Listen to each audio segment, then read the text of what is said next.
Odds are, if you clicked on this video, you need some tips in top tier. Well, thankfully, you boys here. Look, I'm a poet, didn't even know it. And on top of that, if you don't need top tier tips and you're watching this video, there should still be some good gameplay for you to watch.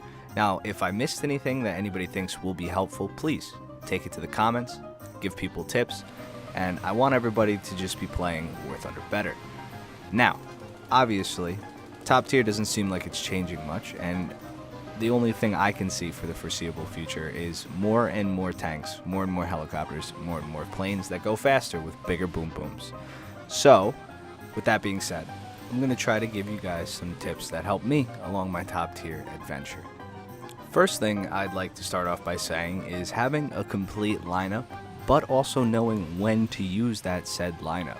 So, for example, you're grinding, you finally have your top tier lineup, you got the AA, you got the plane with the ordnance, you got the helicopter, you have everything. When do you use it?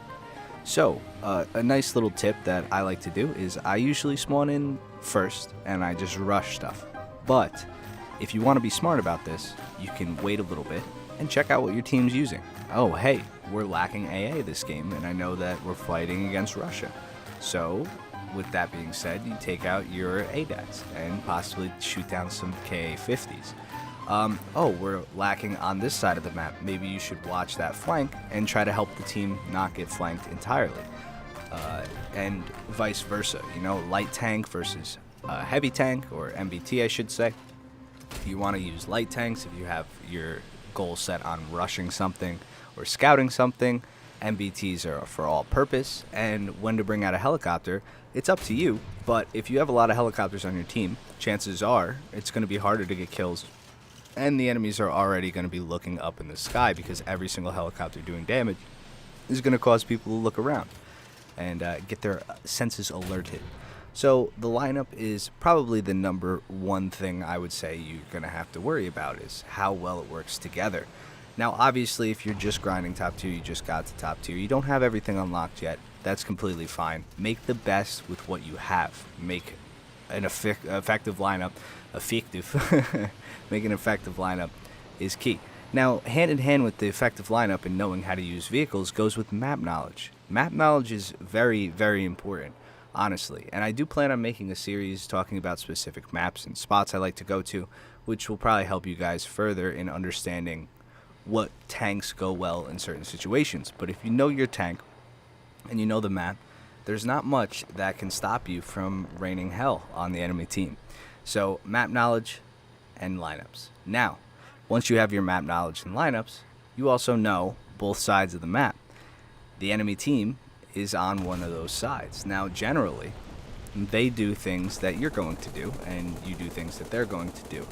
So watching out for flanks that you like to use or rushes that you like to use is pretty smart if you're in a tank that is better at holding positions as opposed to rushing. If you're in a slower tank, try to gauge where other tanks will be. So watching the trends of the people you play against can help you for future games. If you get shot in one spot, make it a point to never get shot from that spot again, and so on and so forth.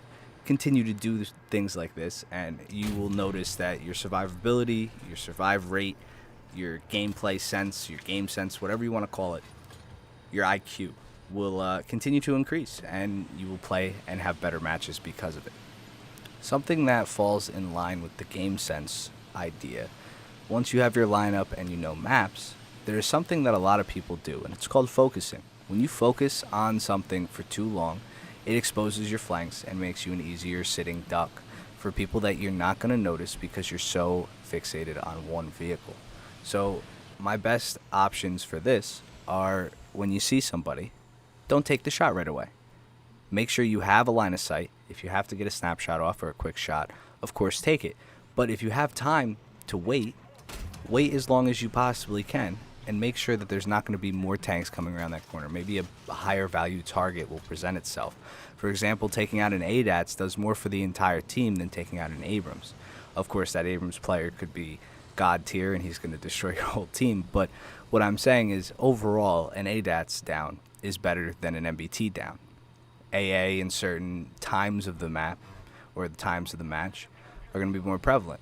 Knowing when people are going down, holding the tab button and seeing if they're respawning will be good, because that's going to give you information on who's spawning up in the spawn and when you should put your eyes in that direction.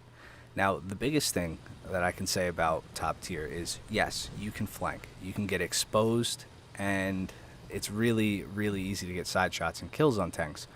But the harder you flank, there's always going to be somebody who flanks harder. So if you're on a flank by yourself and you don't have a teammate covering you, be sure to clear the entire flank before you start focusing your gun inwards towards the map and trying to get side shots on people.